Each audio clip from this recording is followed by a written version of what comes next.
বাসায় অনেক সময় অল্প করে শর্টকাট ভাবে বিরিয়ানি বানিয়ে খেতে মন চায়, তাই আপনাদের জন্য এই রেসিপিটা। আপনারাও একদম অল্প করে শর্টকাট ভাবে কিভাবে বিরিয়ানি বানিয়ে খাবেন আজ আমি আপনাদেরকে দেখাবো। এমনকি খাড়া মশলা আর হলো সরিষা তেলের খুবই সুন্দর একটা ফ্লেভার এই বিরিয়ানি থেকে পেয়ে যাবেন।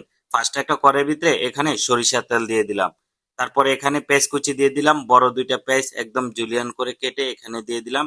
এখন দিয়ে দিলাম অল্প একটু তেজপাতা, তারপরে দিয়ে দিলাম দারচিনি, এখন দিয়ে দিলাম এলাচ। একদম অল্প অল্প করে আপনারা মশলা দিবেন।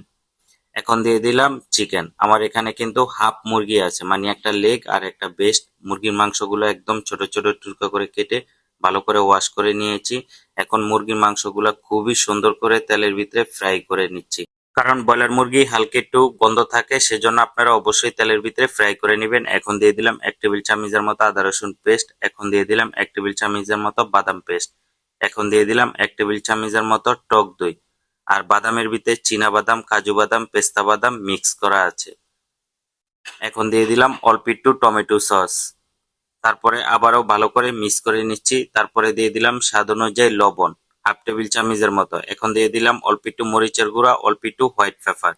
এখন দিয়ে দিলাম গরম মশলা, এখন দিয়ে দিলাম অল্প একটু জিরার গুঁড়া, এখন দিয়ে দিলাম অল্প একটু ধনিয়ার গুঁড়া। একদম অল্প অল্প করে আপনারা দিবেন। তারপরে এই চিকেনটা খুবই ভালো করে কষিয়ে নিবেন।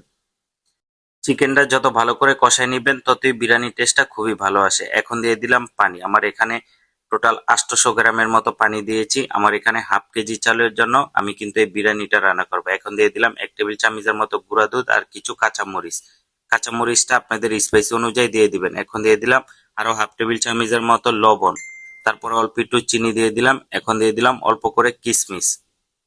তারপরে পানিটা বলক আসার পরে এখন দিয়ে দিলাম রাইসটা। আমার রাইসটা কিন্তু আধা ঘন্টা আগে ভিজিয়ে রেখেছিলাম। আমার এখানে হাফ কেজি পরিমাণ চালও আছে।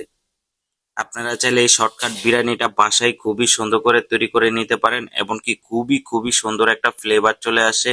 খেতে কিন্তু খুবই লোভনীয় লাগে।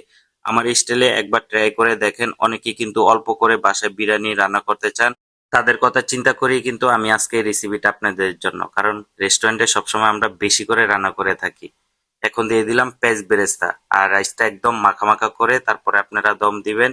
25 থেকে 30 মিনিট চুলার হিটটা একদম লো রেখে তারপরে আপনারা দম দেওয়ার চেষ্টা করবেন। দেখেন আমার কিন্তু রাইসটা একদম মাখা মাখা করে তারপরে কিন্তু আমি দম দিব। তাহলে কিন্তু আপনার বিরিয়ানিটা একদম জর্জরা হবে। অনেকেই বলবেন যে জয়পল জয়তিক দেন না। জয়পল জয়তিকটা আমরা গরম মশলার ভিতরেই করা আছে। আপনারা চাইলে দোকানেও অ্যাভেলেবেল গরম মশলা কিনতে পাওয়া যায়। আপনারা দোকান থেকে কিনে নিবেন, না হলে বাসায় নিজেরা গরম মশলাটা তৈরি করে নিবেন। কারণ গরম মশলা বাসায় নিজেরা তৈরি করে নিলে খুবই সুন্দর ফ্লেভার চলে আসে।